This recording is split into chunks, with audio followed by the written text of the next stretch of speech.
ஆளும் திராவிட முன்னேற்ற கழக அரசிற்கு எதிராகத்தான் வாக்களிக்க போகிறோம்.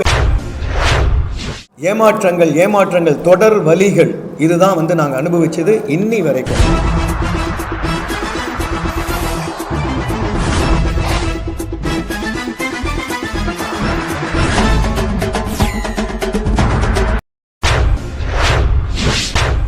ஆளும் திராவிட மாடல் அரசுக்கு எதிராகவே வாக்களிப்போம்.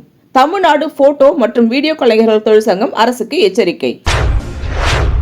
சென்னை சேப்பாக்கம் பத்திரிகையாளர் மன்றத்தில் தமிழ்நாடு போட்டோ வீடியோ கலைஞர்கள் தொழிற்சங்கம் சார்பில் செய்தியாளர் சந்திப்பு அச்சங்கத்தின் மாநில தலைவர் ரமேஷ் அவர்கள் தலைமையில் நடைபெற்ற இந்த செய்தியாளர் சந்திப்பில் அச்சங்கத்தின் நிர்வாகிகள் உடனிருந்தனர். தமிழ்நாடு போட்டோ மற்றும் வீடியோ கலைஞர்கள் தொழிற்சங்கத்தின் மாநில தலைவர் ரமேஷ் அவர்கள் செய்தியாளரிடம் கூறுகையில், 2021ஆம் ஆண்டு சட்டசபை தேர்தல் நேரத்தில் எங்கள் தனிநல வாரிய கோரிக்கையினை அனைத்து கட்சி தலைவர்களிடம் கொடுத்திருந்தோம். திராவிட முன்னேற்ற கழகம் எங்களது கோரிக்கையினை ஏற்று தங்களது தேர்தல் அறிக்கையில் எங்கள் துறைக்கான தனிநல வாரியம் அமைக்கப்படும் என்று அறிவித்திருந்தார்கள். மிகுந்த மகிழ்ச்சியில் எங்கள் துறை சார்ந்த அனைத்து கலைஞர்கள் மற்றும் அவர்கள் குடும்பத்தினர் திராவிட முன்னேற்ற கழகத்திற்காக எங்களது ஆதரவினை 2021ஆம் ஆண்டு சட்டமன்ற தேர்தலில் வாக்காக அளித்தோம். மாண்புமிகு தமிழக முதல்வர் முத்துவேல் கருணாநிதி ஸ்டாலின் அவர்களின் அரசு இதுவரை எங்களது கோரிக்கையினை நிறைவேற்றாமல் ஆளும் திராவிட மாடல் அரசு துறை சார்ந்த கலைஞர்களை வஞ்சித்துவிட்டது, ஏமாற்றிவிட்டது என்று பகிரங்கமான குற்றச்சாட்டுகளை முன்வைத்தார். தமிழ்நாடு போட்டோ வீடியோ கலைஞர்கள் தொழிற்சங்கம் 2019ஆம் ஆண்டு மாநிலம் முழுவதும் ஒரு அங்கீகரிக்கப்பட்டு அனைத்து மாவட்டங்களிலும் அங்கீகரிக்கப்பட்ட முதல் போட்டோ வீடியோ கலைஞர்கள் துறை சார்ந்த கலைஞர்கள் அனைவருக்குமான முதல் தொழிற்சங்கம் என்று கூறிக்கொள்ளலாம் எங்களது டேபிட் யூனியன். எங்களது கனவு என்பது கிட்டத்தட்ட பல ஆண்டுகள் 20 ஆண்டுகளுக்கு மேலாக கனவுகள் என்பது தனிநல வாரியம் என்பது. அந்த தனிநல வாரியத்தினை நோக்கி நாங்கள் பயணம் செய்து கொண்டே இருக்கின்றோம். பல்வேறு கோரிக்கைகளை அரசிடம் கொடுத்திருக்கின்றோம். தொழிற்சங்கம் தொடங்கிய பிறகு 2019ஆம் ஆண்டு தொடங்கப்பட்டது. அதிலிருந்து தொடர்ந்து பல்வேறு அழுத்தங்களை தமிழக அரசிற்கு கொடுத்து வருகிறோம். இதில் சொல்ல போனாக்க 2021ஆம் ஆண்டு நடைபெற்ற சட்டமன்ற தேர்தலின் போது அனைத்து அரசியல் கட்சி தலைவர்களிடமும் எங்களுடைய தனிநல வாரிய கோரிக்கையை கொடுத்தோம். அதில் திராவிட முன்னேற்ற கழக அரசு எங்களது கோரிக்கையை ஏற்று எங்களுக்கு தனிநல வாரியம் அமைக்கப்படும் என்று தங்களுடைய தேர்தல் அறிக்கையில் குறிப்பிட்டிருந்தார்கள்.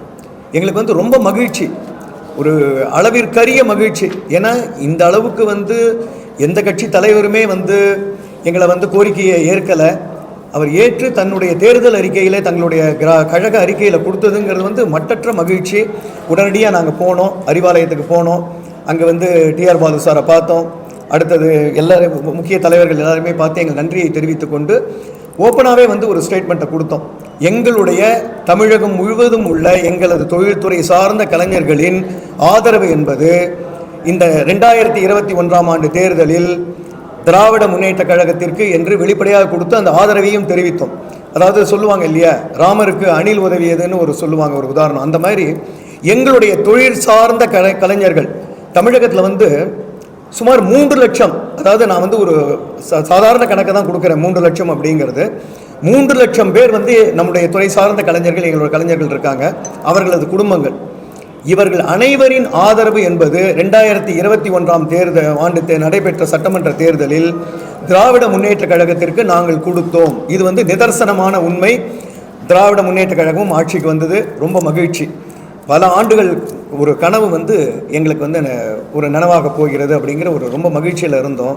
ஆனால் ஏமாற்றங்கள் தொடர் வலிகள் இதுதான் நாங்கள் அனுபவிச்சது இன்னி வரைக்கும். பல்வேறு போராட்டங்கள் நடத்தியிருக்கோம் தொடர்ந்து.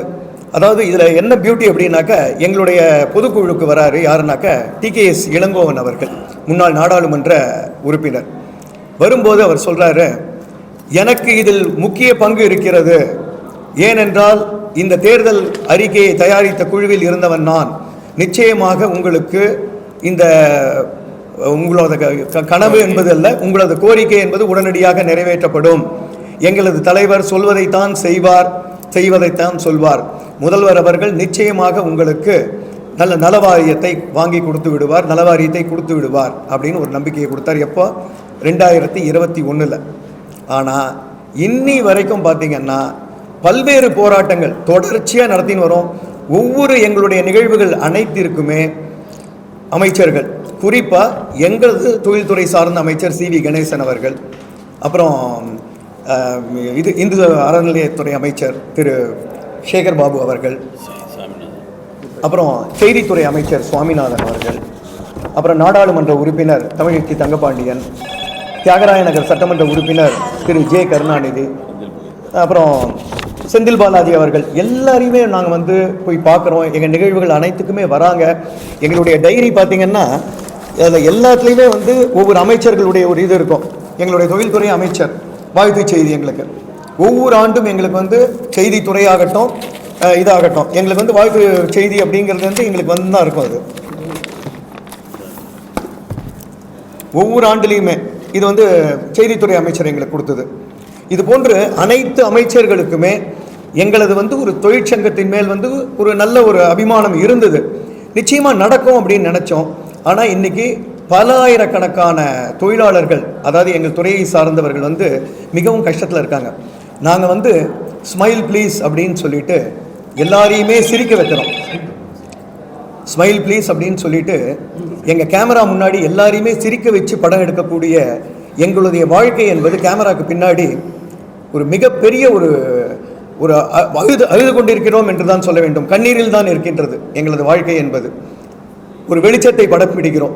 இந்த வெளிச்சத்தை படம் பிடிக்கும் எங்களது வாழ்க்கை என்பது இருட்டில் தான் இருக்கின்றது. இதுதான் நிதர்சனமான உண்மை. இதற்கு ஒரு விடிவு காலம் என்பது ஒரு தனிநல வாரியம் எதிர்பார்க்குறோம். இதை தவிர எங்களது கோரிக்கைகள், தலையாய கோரிக்கை என்பது தனிநல வாரியம். அடுத்ததாக இந்த சட்டமன்ற தேர்தல் தமிழகத்தில் நடைபெற போகுது. இதுவரைக்கும் நடைபெற்ற தேர்தல் அத்தனைக்குமே எங்களது கலைஞர்கள் தமிழ்நாடு முழுவதும் இருக்கும். ஆனால் எங்களது கலைஞர்களுக்கு நேரடியாக அந்த எலெக்ஷன் டியூட்டி, அந்த தேர்தல் கால தேர்தல் பணி என்பது எங்களுக்கு இந்த வீடியோ எடுக்கும் பணிங்கிறது கொடுக்கப்படுவதே கிடையாது. யாருக்கு கொடுக்கப்படுவது? Corporate company. இந்த கார்ப்பரேட் கம்பெனிக்கும் இடைத்தரகர்கள், இவங்க 2 பேரை எடுத்து கடைசியில் இருக்கிற மிச்சம் மீதியை கொடுத்து எங்களை யூஸ் பண்ணக்கூடிய ஒரு கருவேப்பிள்ளையாகத்தான் நாங்கள் இருக்கோம். எங்களது கலைஞர்கள் மிகவும் பாதிக்கப்பட்டிருக்கோம். எல்லாரையும் நாங்கள் சந்திச்சாச்சு. தேர்தல் ஆணையத்திலேருந்து இங்கே சென்னை மாநகராட்சி ஆணையர், முதல்வர், எல்லாருக்கும் கொடுக்கக்கூடிய கோரிக்கைகள், எங்கள் கோரிக்கைகள் அனைத்தையுமே டஸ்ட்பின், ஒரு குப்பை கூடையில் போடுவதுதான் இந்த கோரிக்கை என்பது. வாங்கப்படுவது குப்பை கூடை. அடுத்ததாக முதலமைச்சர் தனி பிரிவுக்கு அதுக்கு அனுப்புகிறோம்.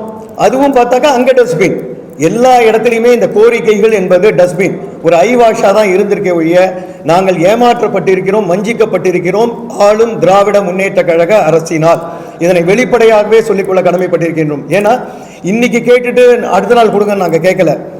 நீங்கள் கொடுக்குறேன்னு சொன்னீங்க, இல்லை கொடுக்குறேன்னு சொன்னது ஏன் கொடுக்கலன்னு தானே கேட்குறோம். அப்போ நீங்கள் கொடுக்குறேன்னு சொல்ல வேண்டாமே? இப்போ எத்தனையோ இதுக்கு வாரியங்கள் கொடுக்குறீங்க, கொடுக்காம இல்லை, கொடுக்கறது நல்ல விஷயங்கள் தான். ஏன் எங்களுக்கு கொடுக்கக்கூடாது? கொடுக்குறேன்னு நீங்கள் சொன்ன ஒரு கமிட்மெண்ட்டை அதை கொடுக்கணும்னு தானே நாங்கள் கேட்குறோம். ஒன்றும் பிச்சை கேட்கலையே, எங்களோட உரிமையை தானே கேட்குறோம். அதை ஏன் உங்களால் கொடுக்க முடியல அப்படிங்கிறதான் எனக்கு தெரியல. எனக்கு அடுத்ததாக இந்த தேர்தல் காலத்தில் நடக்கக்கூடிய தேர்தல் பணிகள் என்பது எங்களது வீடியோ துறை சார்ந்த கலைஞர்களுக்கு, தமிழ்நாடு முழுவதும் உள்ள எங்கள் கலைஞர்களுக்கு நேரடியாக வழங்கப்பட வேண்டும். இது எங்களுடைய தலையாய கோரிக்கை. இதையும் கொடுக்குறோம். அடுத்தது காப்பீட்டு திட்டம், அரசு காப்பீட்டு திட்டம். இது பார்க்கும்போது அரசு காப்பீட்டு திட்டம் ஒரு ஏமாற்றும் வேலையாகத்தான் இருக்கின்றது. தனியார் ஒரு மருத்துவமனைக்கு போங்க, தனியார் காப்பீட்டு திட்டம் இதுக்கு நாங்கள் ஏற்றுக்க மாட்டோம், எங்களுக்கு சைன் பண்ணலை. இது உங்களுக்கு 71 வயசு ஆனதுக்கு அப்புறமா தான் தனியார் மருத்துவமனையில் நாங்கள் ஏற்றுக்கொள்வோம் இந்த அடையாள அட்டையை, இந்த காப்பீட்டு திட்டத்தை அப்படின்றாங்க. அப்போ எதுக்கு இது காப்பீட்டு திட்ட அட்டை கொடுக்கணும்? அதை கொடுக்கவே வேண்டாமே. அதாவது ஏதோ முக்கியமான சிகிச்சைகள் ஏதாவது ஒன்று இருந்தால் அரசு காப்பீட்டு திட்டம், இல்லை அரசு மருத்துவமனைக்கு போனோம். கொடுக்கக்கூடிய காப்பீட்டு திட்டம் அரசு மருத்துவமனையாக இருந்தால் என்ன, தனியார் மருத்துவமனையாக இருந்தால் என்ன, எல்லா இடத்துலையுமே அந்த காப்பீட்டு திட்டம் ஏற்றுக்கொள்ள தானே பட வேண்டும். அதில் என்ன ஏஜ் லிமிட்டு? 71 வயசுக்கு மேலே. எங்களுக்கு நிற்கிறோம், ஒரு ஃபங்க்ஷனுக்கு போனால் கிட்டத்தட்ட 6 மணி நேரம் 7 மணி நேரம் நிற்கிறோம், கை கால் வலி. இன்னைக்கு ஒன்றுமே கிடையாது. எனக்கு இப்போ ஒரு டிஷ்யூ டேர் ஆச்சுன்னு சொல்லிட்டு என்னால் கேமராவுக்கு பிடிக்க முடியல. இப்ப நான் ஒரு போகும்போது தனியார் மருத்துவமனையில போனாக்க இதுக்கு உங்களுக்கு வந்து காப்பீட்டு திட்டம் வந்து உங்களுக்கு ஏற்றுக்கொள்ளப்பட மாட்டாது அப்படின்றாங்க. அப்ப ஏற்றுக்கொள்ளப்பட மாட்டாத ஒரு அடையாள காப்பீட்டு திட்டம், ஒரு கலைஞர் காப்பீட்டு திட்டமோ இல்ல வந்து தமிழக அரசின் காப்பீட்டு திட்டமோ எதுக்கு? இது ஒரு வேஸ்டா வந்து கொடுத்து நாங்களும் காப்பீட்டு திட்டம் கொடுக்குறோங்கிறது வந்து இது வந்து ஒரு ஏமாற்றுவதாகத்தான் இருக்கின்றது. அடுத்ததாக சுற்றுலா தலங்கள் மற்றும் அரசு பூங்காக்கள், இந்த 2 இடத்துலையுமே புகைப்பட வீடியோ கலைஞர்கள் வந்து புகைப்படம் எடுக்கிறதுங்கிறது ஒரு எப்பவுமே வழக்கத்தில் இருக்கின்றது. ஒரு புது மாப்பிள்ளை பொண்ணை கூட்டிட்டு போய் எடுக்கிறது, இதெல்லாம் ப்ரீ வெட் ஷூட்டு, போஸ்ட் வெட் ஷூட் இந்த மாதிரி எடுப்போம். இதுக்கு கட்டணங்கள் வசூலிக்கப்படுகிறது, நியாயமான விஷயம். கட்டணங்களை கொடுப்பதற்கு நாங்கள் தயாராக இருக்கின்றோம். ஆனால் இன்னைக்கு இருக்கக்கூடியது எக்ஸார்பிடன்ட், ஒரு அளவுக்கு அதிகமாக 200 ரூபாய் வந்து கட்டணமாக நிர்ணயிக்கப்பட்ட இடத்தில் 2000 ரூபாய் இன்றைய நிர்ணயிக்கப்பட்டிருக்கின்றது. இது எந்த இடத்துல நியாயம்? இதுக்கும் வந்து துறை சார்ந்த சுற்றுலாத்துறை அமைச்சரை பார்த்தோம், அவர்கிட்டையும் கொடுத்த கோரிக்கை என்ன? உடனடியாக உதவியாளரை கொடுத்த உடனே ஐயோ உடனே எங்களை கூப்பிட்டு பேச போகிறாங்க அப்படின்னு நினச்சோம். டஸ்ட்பின், எல்லா கோரிக்கைகளுமே டஸ்ட்பினுங்கிறதுக்கு தவிர்த்து வேற எதுவுமே கிடையாது. இதுதான். அப்புறம் எங்களுடைய துறை சார்ந்த கலைஞர்களின் குழந்தைகளுக்கு அரசு மற்றும் தனியார் பள்ளிகளோ அல்லது கல்லூரிகளிலோ முன்னுரிமை அளிக்கப்பட வேண்டும் என்பது எங்களுடைய கோரிக்கையாக கொடுக்கிறோம். அடுத்தது இந்த கலைமாமணி பட்டம், குறிப்பாக ஒரு தமிழக அரசின் உயரிய விருதா நினைக்கிறோம். அதில் எந்த விதமான ஒரு கருத்து வேறுபாடும் கிடையாது.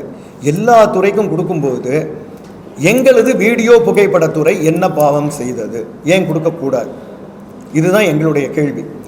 கிட்டத்தட்ட ஒரு 20 ஆண்டுகள் நினைக்கிறேன் எங்கள் துறை சார்ந்த ஒரு புகைப்பட கலைஞர் திரு யோகா அவர்களுக்கு இந்த கலைமாமணி விருது வழங்கப்பட்டது. இன்றைக்கும் நாங்கள் வந்து மகிழ்ச்சியோடு பார்க்குறோம். அவருக்கு அந்த ஒரு உரிய மரியாதை, ஒரு கலைமாமணி யோகா அப்படிங்கிறது வந்து ஒரு திறமையானவர், அவருக்கு கிடைச்சதுங்கிறது வந்து நாங்கள் சந்தோஷப்படுறோம். தமிழகம் முழுவதும் உள்ள அனைத்து கலைஞர்களுமே சந்தோஷப்படுறோம். ஆனால் அதை ஏன் வந்து நிறுத்துனீங்கன்றது தெரியல. இப்போ வருடம் கொடுக்கறதும் நிறுத்திட்டு அந்த 3 வருஷத்துக்கு ஒரு தடவைன்னு சொல்லிட்டு இப்போ கவர்மெண்ட்டில் கொடுத்தாங்க. இப்போ அதுவும் எல்லாமே தேர்தல் வரத்துக்காக இன்றைக்கி கொடுக்கப்பட்டது. அரசியல் கலைஞர்கள் எல்லாமே கூப்பிட்டு எல்லாமே பண்ணது. வரக்கூடிய காலங்களில் எங்களது புகைப்பட வீடியோ துறை சார்ந்த கலைஞர்களுக்கு அந்த தமிழக அரசின் உயரிய விருதான கலைமாமணி விருது வழங்கப்பட வேண்டும் என்பதும் எங்களது கோரிக்கையாக இருக்கின்றது. அடுத்ததாக எங்களது தொழில் என்பது வருடத்தில் 12 மாதம்னா 8 மாதம்தான் எங்களுக்கு தொழில், 4 மாதம் தொழிலே கிடையாது. இதுலேயும் மொத்த முகூர்த்தங்கள், வளர்பிறை முகூர்த்தங்கள்னு எடுத்தீங்கன்னா 76 முகூர்த்தங்கள். அந்த மொத்த முகூர்த்தங்கள் 76, வளர்பிறை அப்படின்னு எடுத்தீங்கன்னா 42. அதற்கு மீதி இருக்கிறதெல்லாம் தேய்பிறை முகூர்த்தங்கள், அதுலேயும் எங்களுக்கு வராது. இதை நம்பித்தான் எங்களுடைய வாழ்க்கை இருக்கின்றது. இன்னைக்கு வாழ்க்கை கடனில் தான் ஓடுது. வெளிலேந்து பார்க்கும்போது வேற ஒரு இதாக தெரியும், ஒரு பார்வை. ஒரு நாணயத்திற்கு 2 பக்கம் என்பது போல, ஒரு பக்கம் என்பது வீடியோ புகைப்பட கலைஞர்கள் நன்றாக இருக்காங்க அப்படின்ற மாதிரி இருக்குது. இன்னொரு பக்கம் பார்த்தீங்கன்னா ஒரு வேதனையும் ஒரு கண்ணீரும் கலந்த விஷயமா தான் இருக்குது எங்களுடைய குடும்பங்கள் எல்லாருமே.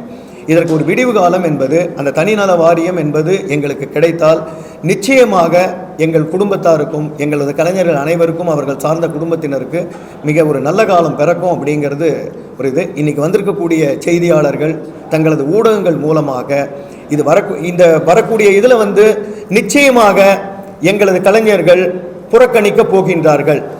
எலெக்ஷனை புறக்கணிக்கலை, தேர்தலை புறக்கணிக்கலை, ஆளும் திராவிட முன்னேற்ற கழக அரசிற்கு எதிராகத்தான் வாக்களிக்க போகிறோம் என்பதனை இங்கு வெளிப்படையாகவே எங்கள் சங்கம் சார்பாக தெரிவித்துக் கொள்கிறேன். ஏன்னா நாங்கள் ஏமாற்றப்பட்டிருக்கிறோம், வஞ்சிக்கப்பட்டிருக்கிறோம் என்பதுதான் உண்மை. அவர் வந்து தலைவர் வீடியோ ரமேஷ், மாநில தலைவர் ரமேஷ். இந்த வர ஒரே நிமிஷம் ப்ளே பண்ணிடுறேன்.